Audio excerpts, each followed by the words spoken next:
যদি ছেলেরে সালাম দেয়, ছেলে যদি বাবারে সালাম দেয়, মা যদি ছেলেরে সালাম দেয়, আর ছেলে যদি মারে সালাম দেয়, ভাই যদি বাইরে সালাম দেয়, বোন যদি বাইরে যদি সালাম দেয়, আর স্বামী যদি স্ত্রীকে সালাম দেয়, স্ত্রী স্বামীকে যদি সালাম দেয়, স্বামী স্ত্রীর ভিতরে মহব্বত পয়দা করে দেয় কে?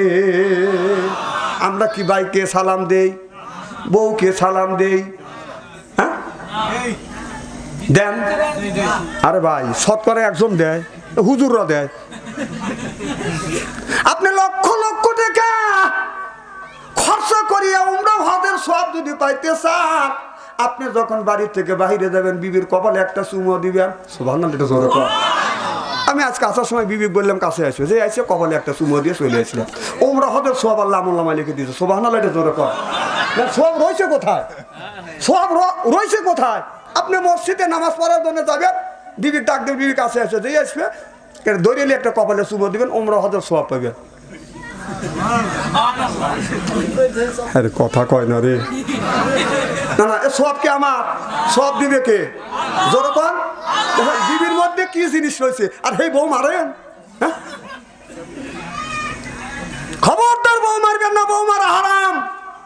মা বোনেরা শুনে বলতেছে এত সুন্দর মৌলবী কোনে আছিল শুধু আমার পক্ষে। না না, মা বোনের পক্ষে কথা বলবো, কারণ মার পেটে আমি জন্ম নিছি। খবরদার বউ মারবেন না, বউ মারা কিন্তু হারাম। আমার ভাইয়ের আমার ওদিক যেতে চাই না। হযরত ফাতেমা স্বামীরে সালাম দিছে, আমাদের বউরা কি আমাদের সালাম দেয়? যেরকম জৈসে কে তেইসে মেলে, রাজকে মেলে রানী, বুধকে বুহিতে নি মেলে, খাপসাতে খাপসানি রে, খাপসাতে খাপসানি। যেরকম ঠিক কিনে আজকে আখিরে মোনাজাত করিয়া যাদের বউ আছে বাড়ির যা বিবিকে সালাম দেবো বলেন ইনশা। আখিরে মোনাজাত করিয়া বাড়ির যা বউকে সালাম দেবেন আর বলবেন আসসালামু আলাইকুম, ও আমার বিবি আমার সালাম লাও। বললাকে কাপুরলে হাসবে আর বলবে দম করা জায়গা পাচ্ছেন না। না না, অসগুবি সালাম দিলে তো বউ ভয় পাবি, যে লক্ষণ তো বলো না, এত সুন্দর করে তো আদর করে না। কতক লোক বউ মারে, কি আমার এলাকার একটা লোক বউ মারে, বউ ভয় ভেবে দিয়ে এক ডাকা শোনাই তো আসে তো কাছে, বউ জানে যে এত সুন্দর করে ডাক দিয়েছে, যেই কাছে আছে চুল বেড়ে দেবে অভিবর্ষ। এরকম বেটা চালক আছে, কি কোন আছে না? না না, খবরদার বউ মারেন না ভাই, বউ মারেন না। আজকে যদি আপনি রাত 10টার সময় আপনি আপনার বিবিকে যদি মারেন, 2 দিন আগে আর 2 দিন পরে লিখে রাখেন, 2 দিন আগে 2 দিন পরে লিখে রাখেন, আপনার মেয়ের জামাই ওই টাইমে আপনার মেয়েকে মারবে। তখন যখন এই খবর আসবে যে মেয়েকে ধরে জামাই মারছে, তখন তোমার কেমন লাগবে? খবরদার বউ মারবেন না। মা বোনেরা কোথাছে? হ্যাঁ হুজুর, নতুন বাজার আমার ভাইয়েরা, আমার নতুন বাজার থেকে, হ্যাঁ চাটমোড়, আগে চাটমোড়। মুসলমান ভাইয়েরা, আল্লাহর হাবিবের উম্মতেরা, সর্বোচ্চ 3-4 কিলো ভালো করে লক্ষ্য করে শুনুন, বাদান আমলে নিয়ে একটা বাদান শুনতে হবে। হযরতে আলী সালামের জবাব দিয়ে ফাতেমাকে বলতেছে, বিবিরে রাত 12টার পর আমি তোমার ঘরের দরজার পাশে দাঁড়াইছি, এদিক তাকান, আমি তোমার ঘরের দরজার পাশে দাঁড়াইছি বিবি রে, আমি রাত 12টার পরে তোমার ঘরের মধ্যে থেকে গুনগুনাও শোনা যাচ্ছে, ফিসফিসাও শোনা যাচ্ছে, তুমি কার সাথে কথা বলতেছো? বিবি বলে, স্বামী রে, আপনি যতক্ষণ পর্যন্ত বাসায় না আসেন অনাথ ভাবে আমি বিছানা ঘুমোতে যাই না। আমি আল্লাহর কোরআন খুলি, কোরআন পড়ি, আর আমার মাওলার সাথে গল্প করি। চিল্লাকান আল্লাহু আকবার। হযরত আলী বলে, আমি যতবার আমার বিবি ফাতেমার ঘরে দরজার পাশে গিয়ে দাঁড়াইছি, ততবারে গিয়ে দেখছি ফাতেমা বসে বসে কোরআন তেলাওয়াত করে আর আমার জন্য অপেক্ষা করে। সুবহানাল্লাহ বললেও না। আর আপনি যদি রাত 12টার পরে চাটমোহর শহর থেকে আসিয়া আমাদের ফাতেমার ঘরে দরজার কাছে যা দাঁড়া দেখবেন, কোরআন তেলাওয়াতের আওয়াজ শোনা যায় না, খালি ঘুমের আওয়াজ, ফাটাফাটি ঘুম। না না, হযরত আলীর স্ত্রী আর আমাদের স্ত্রী নেই, আমাদের সুযোগ পালে করে খালি স্ত্রী। বাংলাদেশে নারী নির্যাতনের আইন পাস হয়েছে, কিন্তু স্বামী নির্যাতনের আইন পাস হয় নাই। কে? বাংলাদেশের কিছু কিছু পুরুষ বর কাছে এমন নির্যাতিত হয়েছে, সে স্বামী বলতেও পারে না, সইতেও পারে না। মারে, স্বামীর সাথে একটু সুন্দর ব্যবহার করো, কুত্তার মতো ব্যবহার করো। কে? হ্যাঁ, স্বামী আসবে, পাশে দাঁড়াবে, সুন্দরভাবে কথা বলবে। আপনার স্বামী বাইরে গেছে, আপনার রিজিকের জন্য বের হয়েছে, আপনার সুখে রাখার জন্য, ছেলে মেয়েকে শান্তিতে রাখার জন্য। সে অফিসে গেছে, হয়তো ও অফিসার তাকে গালি দিছে, হয়তো ব্যবসা করতে গেছে, লজ খাইছে, মাঠে কাজ করতে গেছে, সে কষ্ট পাইছে, এরপরে রিক্সা চালাইতে গেছে, ইনকাম কম হয়েছে। আপনার সামনে যখন দাঁড়াবে, আপনার স্বামীর পাশে দাঁড়িয়ে মুচকে হাসি দেবেন, স্বামীর যত মনে দুঃখ আছে সব দুঃখ ভুলে দেবে। সুবহানাল্লাহ। এটা তা নাই। আমার মেয়েরা আমার খুব কি খারাপ দেখতেছে। হযরতে নবী আকরাম সাল্লাল্লাহু আলাইহি ওয়াসাল্লাম মসজিদে বসে আছে, এমন সময় জিবরাইল আলাইহিস সালাম ওহী নিয়ে চলে আসলেন। মুহাম্মদ হাই গিবনা গুপ্তা তানা গুপ্তা জিবরাইল, জিবরাইল হাই গিবনা গুপ্তা তানা গুপ্তা রব্বুল জলিল সিল্লাকান আল্লাহু আকবার। জিবরাইল আলাইহিস সালাম এসে বলে, ইয়া রাসূলুল্লাহ, ইয়া হাবিবাল্লাহ, ও নবী, আশারা মুবাশশারা 10 জন সাহাবী বিনে হিসেবে জান্নাতে যাবে। তার মধ্যে হযরত আবু বকর সিদ্দিক হলো 1 নাম্বার, হযরত ওমর রাদিয়াল্লাহু তাআলা হলো 2 নাম্বার, হযরত ওসমান রাদিয়াল্লাহু তাআলা হলো 3 নাম্বার, হযরত আলী রাদিয়াল্লাহু তাআলা হচ্ছে 4 নাম্বার। আল্লাহর নবী বলে, আলী রে, এই মুহূর্তে জিবরাইলের মারফত থেকে আমি খবর পাইলাম আশারা মুবাশশারা 10 জন সাহাবী বিনে হিসেবে জান্নাতে যাবে। জান্নাতের টিকিট আল্লাহ সরাসরি আমার কাছে বলে দিয়েছে, তার মধ্যে তুমি আলী হলে 4 নাম্বার। সুবহানাল্লাহ বললেন। আলী বলে, নবী গো, আমি যদি জান্নাতের টিকিট প্রাপ্ত মানুষ যদি 4 নাম্বার হয়ে থাকি গো নবীজি, আমি আজকের থেকে নামাজ পড়বো না, রোজা রাখবো না, হজ করবো না, যাকাত দিব না। নবী গো, আল্লাহ কি এই টিকিটটা বাতিল করবে? আল্লাহ বলেন, না না, আল্লাহ যেটা দেয় সেটা আর আল্লাহ রাব্বুল আলামিন কোনোদিন ফিরে আলায় না। সিল্লাকান আল্লাহু আকবার। আলী বলে, নবী গো, আল্লাহ তো জান্নাতের টিকিট দিয়েছে, দুনিয়ার থেকে আমি 4 নাম্বার। আজকের থেকে আমি নামাজ ছেড়ে দেবো, রোজা ছেড়ে দেবো, কোরআন তেলাওয়াত করে ছেড়ে দিব। নবী গো, তারপরে কি আল্লাহ জান্নাতে টিকিট দিবে? বলে, তোমার টিকিট আর বানচাল হবে না, আল্লাহ তোমাকে জান্নাত দিবে। আলী বলে, নবী গো, সকালবেলা আমি ফরজ নামাজ পড়বো না। আল্লাহ নবী বলে, আলী রে, এটা হলো তোমার ইমানের এখতিয়ার, তোমার ইমানের ব্যাপার, ইমানের ব্যাপার। আলী বাড়ি চলে গেলেন। বাড়িতে যাইয়া হযরত আলী ফাতেমার কাছে যা বলতেছে, বিবিরে আজকে আরামে ঘুমাবো, ফজরে যখন মুয়াজ্জিন বিল্লাল আযান দিবে তখন যেন আমাকে তুমি ডাক দিও না। হযরতে আলী ঘুমাইয়া পড়ছে, আর মা ফাতেমা মাথায় হাত দিয়ে এরকম করে চুলটা বাদান মালিশ করে দিচ্ছে। আমাদের বিবি কয়দিন মালিশ করিয়া দেয়? আরে এ মা, তোমার স্বামী যখন বিছানায় ঘুমিয়ে পড়বে, তুমি তোমার স্বামীর খেদমত করবে, পাও টিপে দিবে।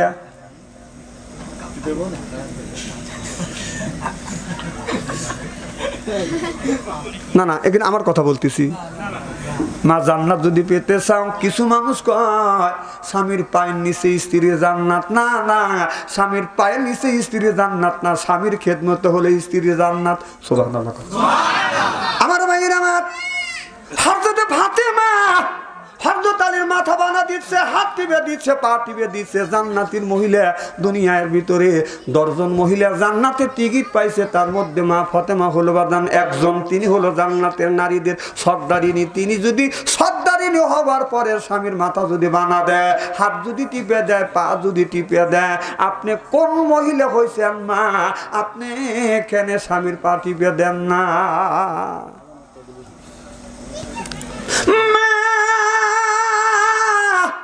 ফাতেমা রাদিয়াল্লাহু তাআলা আনহা হযরত আলীর মাথা এরকম করে বানা দিচ্ছে, হাত টিপে দিচ্ছে। স্বামী, আপনি ঘুমিয়ে পড়েন, আপনি সারাদিন বড় পরিশ্রম করছেন, আমি তো পরিশ্রম করি নাই, স্বামীর ঘুম যেন ভালো হয় এই জন্য হযরত ফাতেমা স্বামীর মাথা এরকম করে বুলো দিচ্ছে, হাত টিপে দিচ্ছে, পা টিপে দিচ্ছে।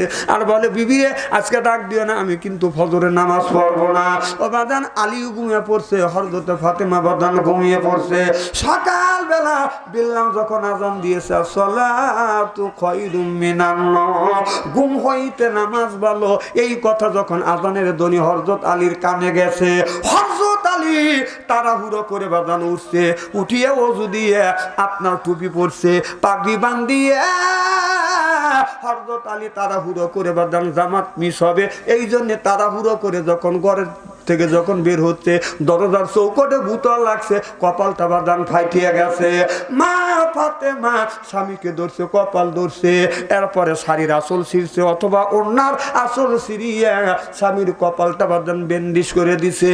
হযরত আলী মসজিদে যাইয়া দেখে বাদান তাড়াহুড়ো করে বাদান সুন্নাত নামাজটা বাদান পড়ছে, সালাম ফিরাইতে ফিরাইতে ও বাদান একামত বাদান শুরু হয়ে গেছে।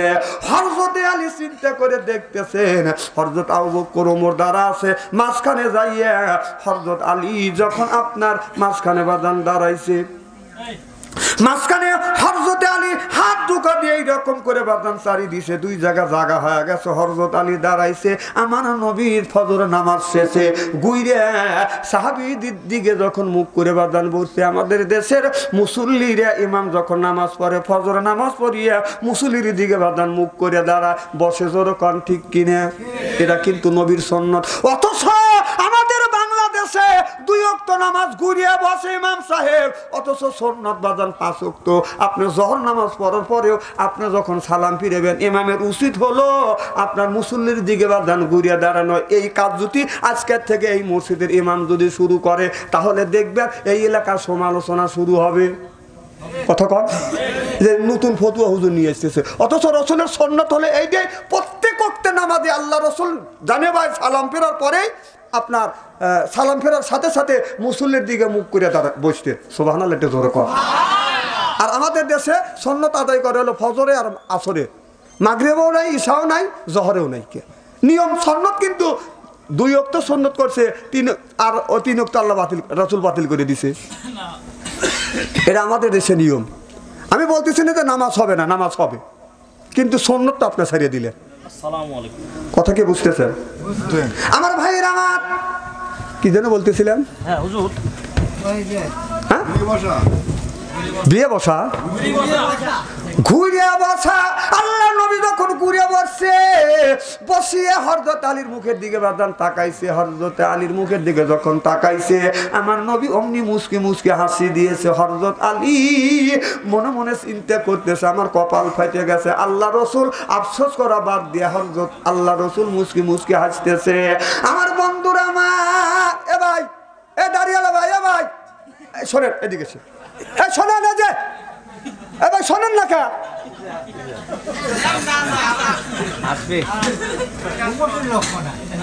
আল্লাহ রে, ওই যে প্রসাবের চাপ দিছে, ডায়াবেটিস, নতুন ব্যাধি, এখন একটা নতুন ব্যাধি। আচ্ছা বক্তাকারে কি ডায়াবেটিস হয় না? আচ্ছা আপনারা কি কোনোদিন দেখছেন কোনো বক্তা স্টেজে আসে? বিপদ হইতেই পারে মানুষের। কেউ যদি বলে যে আচ্ছা একটু বসে থাকেন, আমার ইস্তেঞ্জার চাপ দিছে, আমি একটু ইস্তেঞ্জা করিয়েছি, আপনারা কি বলবেন কন? যে পরের বাড়ি খাও, পায়জামার কাপড় মানে পায়জামার গেরো ঢিল দিয়ে খাও, দিশে করে খাও না। মারহাবাটি জোরে কর। আলী মনে মনে চিন্তা করতেছে, আমার নবী দুঃখ প্রকাশ করবে, আমার কপাল ফেটে গেছে। আমার নবী মুসকি মুসকি হাসতেছে। হযরত আলী, আমার নবী বলে, আলী মনটা ছোট করছে। আমার নবী বলে, আলী রে তুমি মন ছোট করলে কেন? আলী বলে, ইয়া রাসূলুল্লাহ, ইয়া হাবিবাল্লাহ, আমার কপাল ফাইটে গেছে, আমি ব্যান্ডেজ করে আসছি, আপনি আফসোস করা বাদ দিয়ে আপনি মুসকি মুসকি হাসতেছেন। আমার নবী বলে, আলী রে এই জন্য আমি হাসতেছি না। আলী রে তুমি ঈশার নামাজের সময় বলে গিয়েছো, হুজুর আমি ফজরের ফরজ নামাজ পড়ব না, তুমি কেন আজকে নামাজ পড়লে? হযরত আলী বলে, ইয়া রাসূলুল্লাহ, ইয়া হাবিবাল্লাহ, আমি যখন মসজিদে আসছি সুন্নত নামাজ আদায় করলাম, চিন্তা করলাম আমি ফরজ নামাজ পড়ব না। হযরত বিল্লাল যখন আল্লাহু আকবার বললেন, আল্লাহু আকবার বললেন, তারপরে উঠি নাই, আমার ইমানের মধ্যে দোল খাচ্ছে। হাইয়া আলাস সালাহ বলছে, তারপরে উঠি নাই। হাই আপনার কত কমাদের সালাহ যখন বলেছে, নবী গো আমার ইমান বলছে, আলী রে তুমি নামাজ ছাড়িয়ে দিও না। ইমানের তাগিদে আর সহ্য করতে পারি নাই, নামাজে এসে আমি হাজির হয়ে গেছি। চিল্লা কর আল্লাহু আকবার। আলীকে জান্নাতের টিকিট আল্লাহ আল্লাহ দিয়েছে জান্নাতের 10 জন সাহাবী টিকিট পাইছে, আলী হলো 4 নাম্বার ইমাদের তাগিতে। সেবাদান আপনার নামাজ ছাড়িয়ে দিলেন না।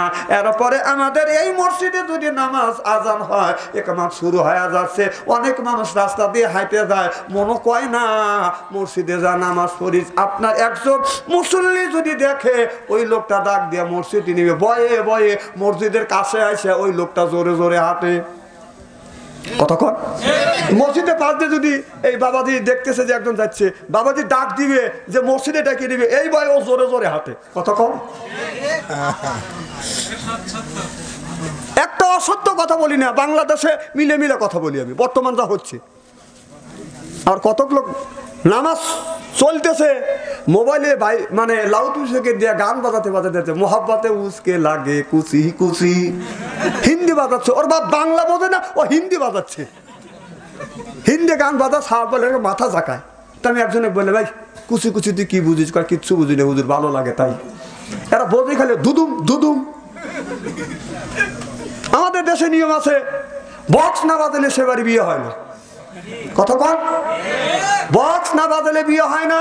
সুন্নতে খাতনা দিলে বক্স না বাজালে সুন্নতে খাতনা পরিপূর্ণ হয় না। মানে হালাল বিয়ে হারাম করতে যা করে দরকার তাই আমাদের দেশের লোক করে। জোর কর সি সি সি। আপনার মেয়েকে বিয়ে দিচ্ছেন,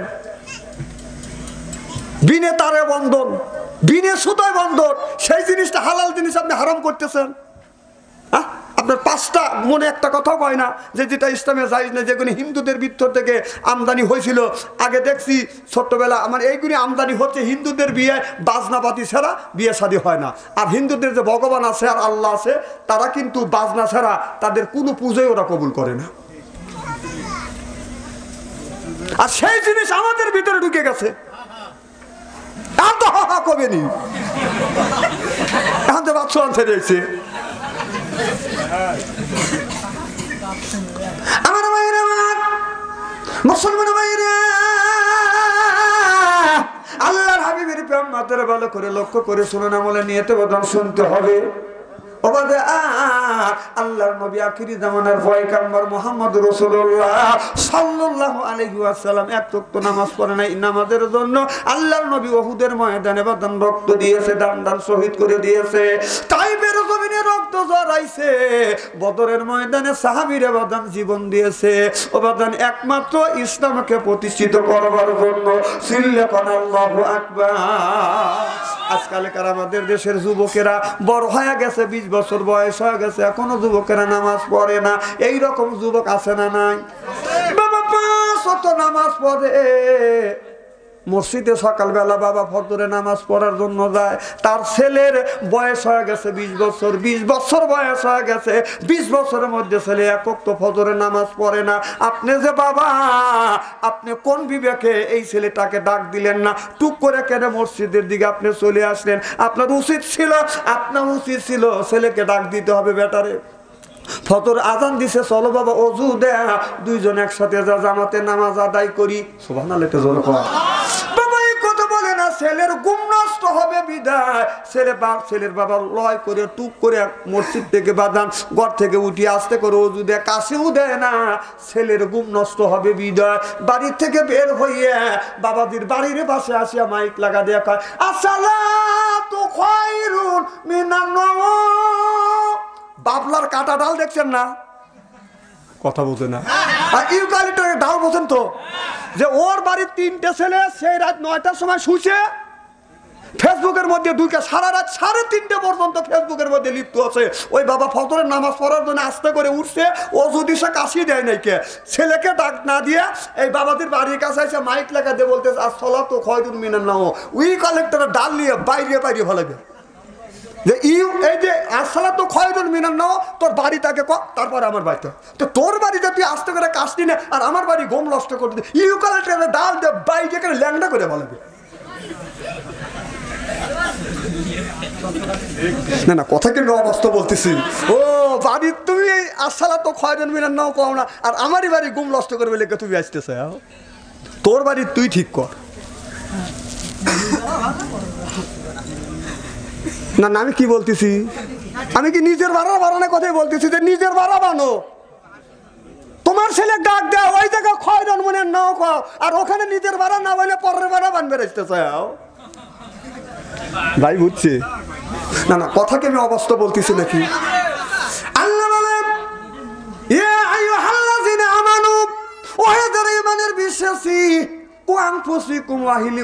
নিজে বাঁচো তোমার রাহেল পরিবারকে বাঁচা। আল্লাহ বলে নিজে বাঁচো তোমার রাহেল পরিবারকে বাঁচা। আপনি আজকে নিজেও বাঁচলাম না, আহেল পরিবারকে বাঁচাইতে পারলাম না। হযরত ইব্রাহিম আলাইহিস সালাম আল্লাহর কাছে বলে রব্বি হাবলি মিনাস সলিহিন, আল্লাহ তুমি একটা নেক বেটা দাও। দুনিয়া যতগুলো নবী রাসূল আসছে কিছু যদি চাইছে যদি কিছু চাইছে আল্লাহর কাছে চাইছে। ইব্রাহিম আলাইহিস সালাম বেটা চাইছে আল্লাহর কাছে, কোনো মূর্তির কাছে চাই নাই। হযরতে জাকারিয়া আলাইহিস সালাম বৃদ্ধ বয়সে বলতেছে আল্লাহ আমাকে বেটা দাও নাই, আল্লাহ তুমি বেটা দাও। নবী রাসূলরা আল্লাহর কাছে বেটা চাইছে, আর আমরা বেটা চাই, বিটি চাই, টাকা চাই, পয়সা চাই, বাজানা মাজারে যায়। জোরকন ঠিক কিনে